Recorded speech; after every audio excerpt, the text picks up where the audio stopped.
What if the reason you haven't started learning paint repair yet is based on a belief that just simply isn't true? Most people hear paint repair and they picture collision work, body shops, and years of experience. But mobile paint repair starts somewhere completely different. So in this video, I'm going to show you what to learn first, how to practice safely, and why your first small repair is more achievable than you think. And look, honestly, I get why this whole thing feels intimidating. When I first started learning this, I never sprayed paint before. I didn't come into this already knowing how to spray a gun, how to blend paint, or fix scratches on cars. I had to learn it the same way that anybody else does, and that's one step at a time. If you've ever done paint repair before, you're not just thinking about one thing. Your brain starts stacking everything on top of each other. You're thinking, what if the paint doesn't match? What if I get runs in the clear? What if I make it worse than it was before?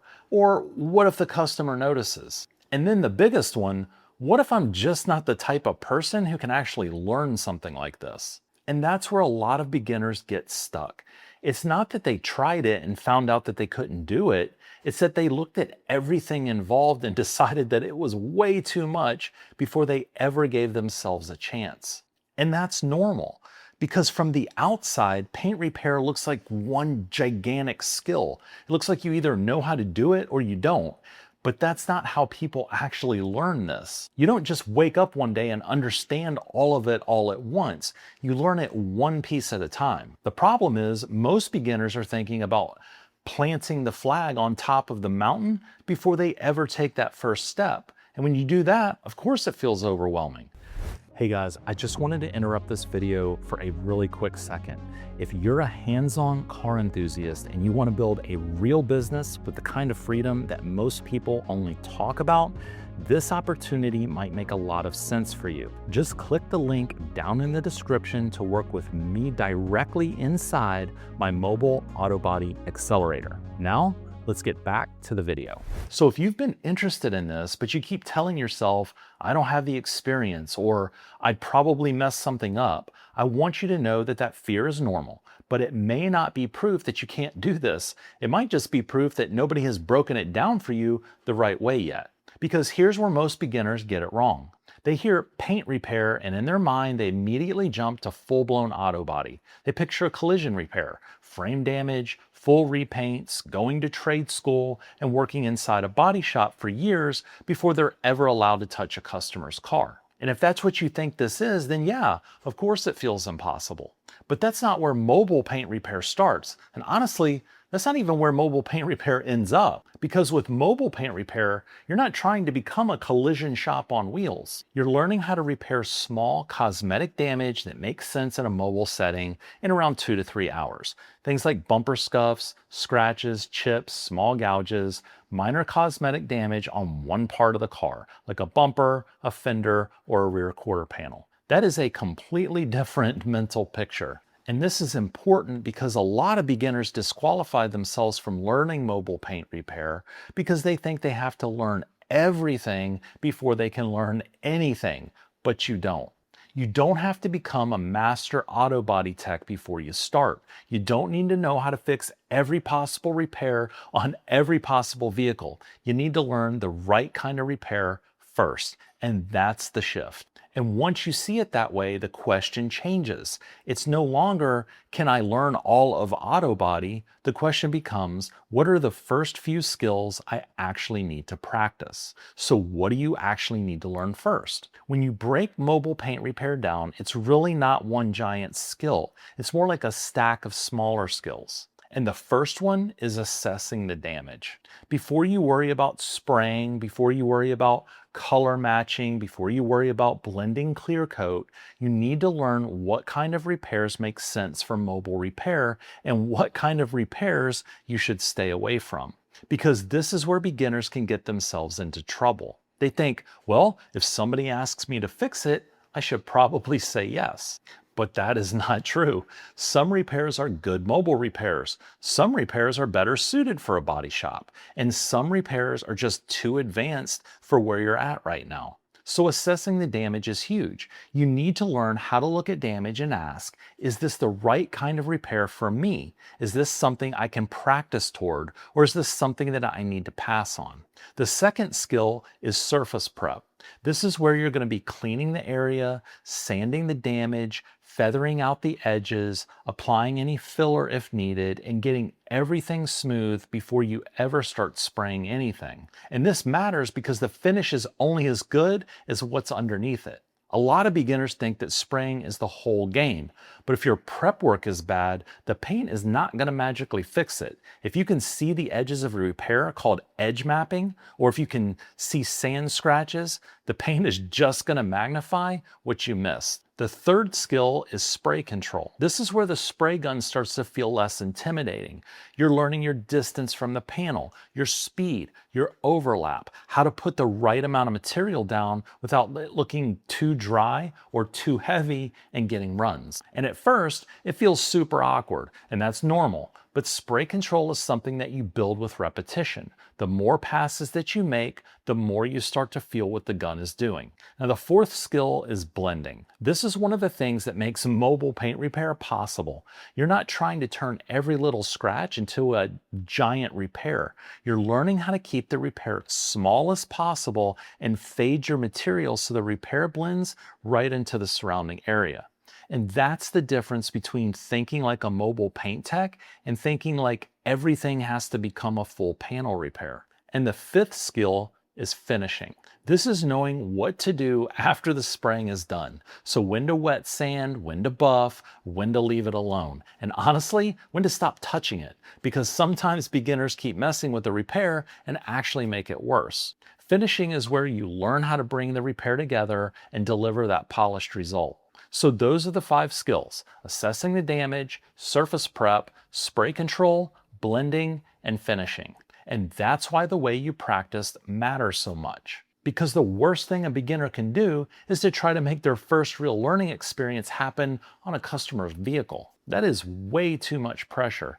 That would be like learning how to cut hair for the first time on someone right before their wedding. Could you eventually learn how to cut hair? Sure, but would you want your first attempt to be on somebody who's expecting a professional result and about ready to walk down the aisle? Probably not. You don't need to put yourself in a situation where every mistake feels expensive, stressful, or embarrassing. You need a safe place to practice and make mistakes. So instead of starting on a customer's car, start with a scrap bumper, an old fender, a junkyard panel, a practice part, something you can sand, spray, mess up, and learn from without the pressure of somebody watching over your shoulder. Because your first goal is not to make money. Your first goal is to understand what all the materials do. You need to see what happens when you sand too aggressively and what happens when you don't sand enough. You need to feel what the spray gun does when you go too wet and get a run or too dry and the finish looks rough. You need to see how base coat covers, how clear coat lays down, and practice wet sanding and buffing afterwards, because finishing is part of the process too. And that's how you start building confidence, not by watching hundreds of videos and waiting until you feel ready. You build confidence through controlled reps. You practice the skill in a low-risk environment until the process starts to make total sense.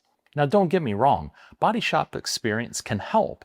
If someone already knows how to sand, spray, prep, blend, and finish repairs, obviously that gives them a head start. But it's not required to start learning mobile paint repair. And the reason is because mobile paint repair is its own model. You're learning how to solve a very specific problem, small cosmetic damage that people don't want to take to a body shop. And that is a completely different thing. One of my students, Ryan, is an operating room nurse. Ryan wanted more control over his time and a way to build something outside of the stress of his day job. And the only thing he had ever painted before was walls. And I love that because that's exactly the kind of person that most people would assume has absolutely no business learning paint repair. But that's the point. You don't need to come from a body shop background to begin. You need a process, safe practice, and a willingness to build the skill one rep at a time. The issue is not whether you have 10 years of body shop experience.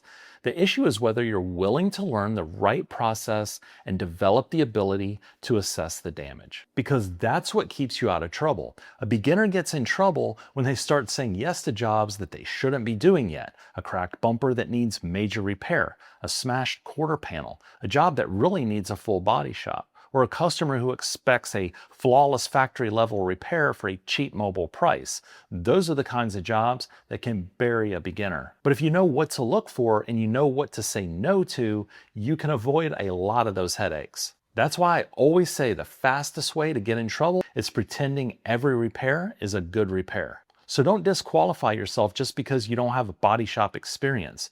Disqualify the wrong jobs. Start with the right jobs. Practice the right skills, and go from there. So what makes this business realistic for a beginner? The big thing is that beginner friendly does not mean effortless. I want to be really clear about that. It does not mean that you can watch a few videos, go out and buy a spray gun, and suddenly you're ready to go charging people money. Beginner friendly means the starting point is simpler than a lot of other automotive businesses. Compared to opening a traditional body shop, the starting point is much simpler and significantly less expensive. You're not taking on structural damage, full repaints, or major collision work. You're learning a focused skill set for smaller cosmetic repairs. And that's what makes this more realistic. You're not trying to build an entire collision center on day one. You're learning a focused skill set that can eventually solve a real problem for real customers. But you still need the right things in place. You still need the right tools and materials, a solid practice plan, the ability to properly assess damage, and eventually a way to get customers. Because the skill matters, but the business side matters too. You can learn how to spray and you can learn how to fix small damage, but if nobody knows you exist, you don't have a business yet, you have a hobby. And that's why I like this model so much for the right person. It's not beginner friendly because it's easy. It's beginner friendly because the path can be broken down into clear steps. You learn the repair, you practice the process, you figure out what jobs to take and what not to take, and you get in front of people who need the service. That is a very different path than trying to open a full body shop or become a master collision tech before you ever get started. So when I say mobile paint repair is not as hard as you think, I'm not saying it takes no work. I'm saying it's learnable. And for a beginner, that matters. But here's where a lot of beginners mess this up. They try to skip the boring reps. They get excited about the business opportunity. They get excited about the idea of making money. They start looking at tools and spray guns and compressors, websites and business names and logos and all the fun stuff. And I get it. That part is fun and exciting. But the thing that actually builds your confidence is not the logo or the business card. It's not buying every tool you see someone else using. It's the reps. The moment where you spray too heavy, get a run and realize, okay, now I know what too much material looks like. The moment where you don't sand enough and the scratch still shows through and you realize, okay, prep really does matter. The moment where you buff too aggressively or you don't wait long enough or you rush a step and now you actually understand why the process matters. That's where the learning happens. A lot of beginners want the confidence before the practice, but it just doesn't work that way. Confidence comes from doing the reps long enough that the process starts to make sense. And I think this is where people can get discouraged because they mess up a practice panel and they immediately think, see, I knew I couldn't do this. But messing up a practice panel is not failure. This is literally the point of the practice panel. You're supposed to see the run, the dry spray, the sanding scratches. That's the whole point of practicing somewhere safe. Most beginners don't fail because this is too hard. They fail because they try to skip the part that makes it simple. They want the paid jobs before the practice, and that's backwards. If you want this to become learnable, you have to be willing to do the unglamorous part. Practice the prep, the spray control, the blending, the finishing, and practice looking at damage and deciding whether it's even a good repair to take on. That's not the flashy part, but that's the part that turns this from something intimidating into something that you can actually do. And once you understand that, the confidence progression makes a lot more sense. Most beginners go through stages. Stage 1, everything feels awkward. The tools feel weird, the sanding feels random, you're trying to remember what grit to use, how far to hold the gun away from the panel, how fast you're supposed to be moving, all of it at the same time. Stage 2, you start seeing what went wrong. You notice the run in the clear, the dry spray, the sanding scratches that are still showing, or the edge where you didn't feather it out enough. And that might feel discouraging, but it means your eye is developing. Now in stage 3, you start fixing your own mistakes. This is where confidence starts to show up, because now you're not just saying, that looks bad. You're saying, I know why that looks bad, and I know what I should try differently the next time. Stage 4, you complete a decent practice repair. It's not perfect, but good enough that you look at it and you think, okay, I can see how this could actually work. Stage 5, you start with small, smart jobs, not giant repairs. Small, controlled, beginner-friendly jobs that match your current skill level. That's how confidence is supposed to build. You don't go from zero experience to feeling like a master technician overnight. You go from awkward to aware to improving to completing decent practice repairs and eventually taking on the right kind of small jobs. So if you're waiting until you feel confident before you start practicing, you're going to be waiting forever. You don't wait until you're confident to start. You start correctly and confidence shows up later. And this is where the business opportunity starts to make sense. Because this is not just about learning a cool repair skill. Once you understand what kind of damage you're looking for, you start seeing it everywhere you go.